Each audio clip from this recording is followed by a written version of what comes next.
Il y a un danger effectif avec l'intelligence artificielle quand on comprend que, en fait, l'intelligence artificielle, c'est quoi? C'est simplement une machine ou un système, un logiciel auquel on a appris tout ce que l'être humain peut faire. Donc, on donne l'intelligence de l'homme à une machine. Et malheureusement, une machine n'a pas d'émotion en tant que telle comme ça.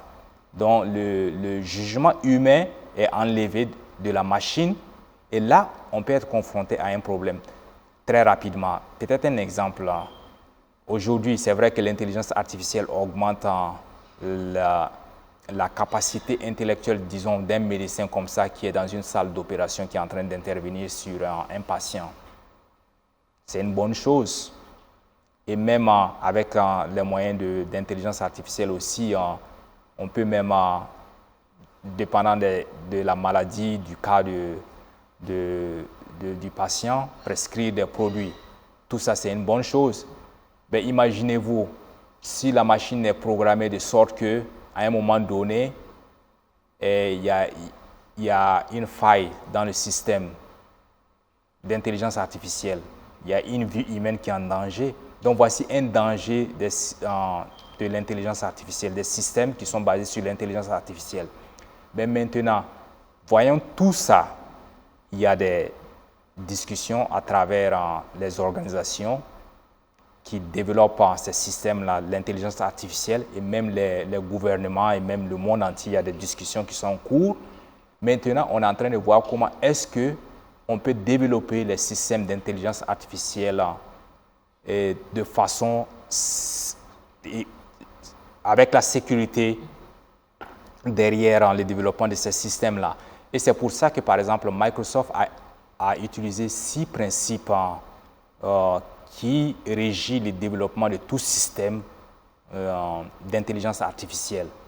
Et le premier, c'est l'impartialité.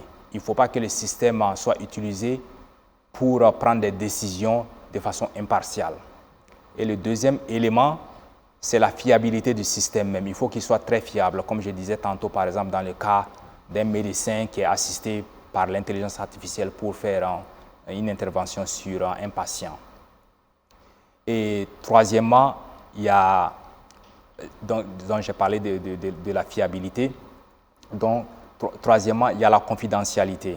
Donc, toutes les données qui sont collectées, il faut qu'on s'assure que ces données-là, par exemple, si c'est sur un patient, il ne faut pas qu'il y ait une fuite de ces données-là. Et il y a aussi l'inclusion. Il ne faut pas qu'un système d'intelligence artificielle fasse, comme on appelle ça, il y a un, comment on dit, bias. Une forme de discrimination. De discrimination. Donc, il faut l'inclusion. Et puis, il faut que le système aussi, il y a un autre élément, il faut qu'il soit transparent. Et la transparence dans le sens où il ne faut pas que celui qui utilise l'intelligence artificielle, le système d'intelligence artificielle là, ait un doute sur ce que le système fait.